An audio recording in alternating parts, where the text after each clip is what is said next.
Right now at 6, the number of people inside the Knox County Jail on an immigration hold quadrupled since President Trump started his second term. A UT professor studies those numbers. 10 News reporter Ellis Rold has been digging into the data and joins us to break down the numbers. Ellis?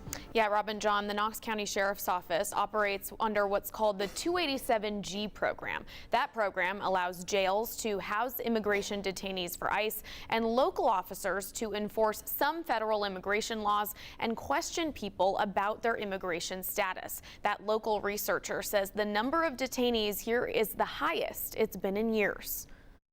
Inside the Knox County Jail, people aren't just facing local charges. They're also entering the federal immigration system. What we've seen is a dramatic increase in the last year, especially in terms of numbers of people who are being held in the Knox County Jail on suspicion of immigration violations. UT professor Megan Conley has studied immigration for decades. Her research shows that increase. She says in 2024, 821 people were held in the Knox County Jail as ICE detainees. In 2025, that number jumped to 3,470. She says there are two ways someone could be held as an immigration detainee in Knox County. Some are arrested by federal agents and brought in directly under the bed contract. In that agreement, ICE pays a local jail to house immigration detainees. Those detainees can be detained during ICE raids or after someone has served their time or been found not guilty of a past criminal charge. Instead of being released, they're kept in custody on an immigration hold. The second way, a person goes to jail on local charges. During the standard booking process, their fingerprints are run through federal databases. That alerts immigration authorities. At the point that you're in the jail, it doesn't matter whether or not a prosecution decides to drop charges.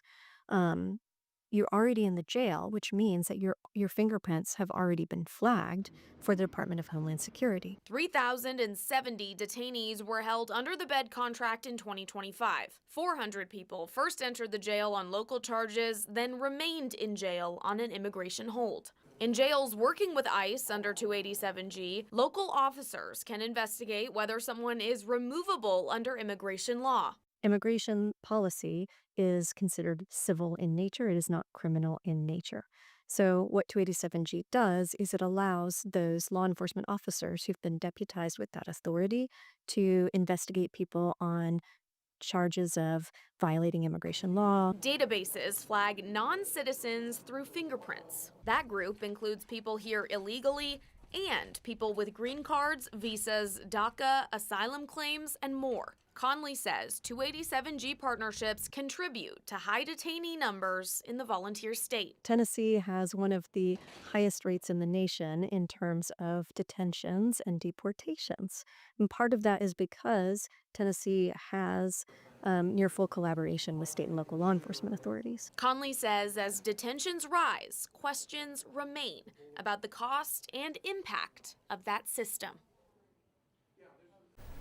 Now, we reached out to the Knox County Sheriff's Office in mid-January to ask for their numbers about how many people they detained last year. They say they're still working on our records request. You referenced the cost there, Ellis. You learn more about the cost of housing ICE detainees. Yeah, John, that's right. So we're going to break these down further in another story, but here's a quick glimpse at those numbers. Last year, ICE paid KCSO about $1.5 million to hold their detainees, but that doesn't cover the whole cost per inmate for KCSO, which is about $140 per day.